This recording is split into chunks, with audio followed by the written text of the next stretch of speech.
বারুইপুর হাসপাতালে তৈরি করা হচ্ছে নতুন ভ্যাট।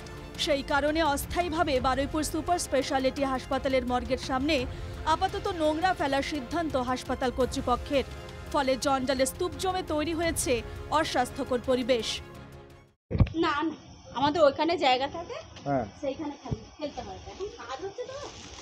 কোথায় কাজ হচ্ছে? আমাদের পেছন সাইডে কাজ হচ্ছে। এটা তো মর্গ। মর্গের সামনে তো ফেলা হয় না, ওইজন সব। এতে সমস্যায় পড়েছেন রোগী ও তার পরিবারের লোকজন। পরিবেশ তো খুবই নোংরা, আবর্জনা তো দেখতে পাচ্ছি। একটু পরিষ্কার হলে ভালো হতো। যেমন পড়ে আছে, কোনো পরিষ্কার নেই, দুর্গন্ধ বেরোচ্ছে, আমাদেরই অসুবিধা হচ্ছে যাতায়াতে। বিষয়টি সংবাদ মাধ্যমের নজরে আসতেই নড়ে চড়ে বসেছে হাসপাতাল কর্তৃপক্ষ। এই ঘটনার কথা জানার পর সঙ্গে সঙ্গে ঘটনাস্থলে আসেন সহকারী সুপার শ্যামল চক্রবর্তী। ঘটনাস্থল থেকেই ফোন করে তিনি বিষয়টি পুরসভাকে জানান। আরে আমাদের নতুন ভ্যাট যেখানে হচ্ছে নতুন হসপিটালে, সেটা তো প্রজেক্টে কাজ হচ্ছে, কিন্তু এখন তো টেম্পোরারিলি ওই হসপিটালের পেছনটাতে ফেলছে।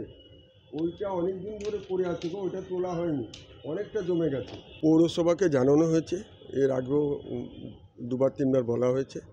ওদের কি একটা সমস্যা দেখা দিয়েছিল ছুটি ছাটার ব্যাপারে, বলছে কালকে তুলে নিয়ে যাবে। বিল্ডিংয়ের যে কমন কালেকশন পয়েন্টটি আছে, তো সেটি এখন নতুন করে কাজ চলছে, একটা ভ্যাট কনস্ট্রাকশন হচ্ছে। তো সাময়িকভাবে আমাদের যে জেনারেল ওয়েস্ট পার্ট যেটা রয়েছে, ব্ল্যাক ব্যাগস, সেইটা আপাতত আমাদের এসএসসি বিল্ডিংয়ের পেছন দিকে রাখা হচ্ছে টেম্পোরারি বেসিসে, যেটা পৌরসভা নিয়ে যাওয়ার কথা, এবং পৌরসভা নিয়ে যায়ও। ওনাদেরকে আমরা কমিউনিকেট করেছি।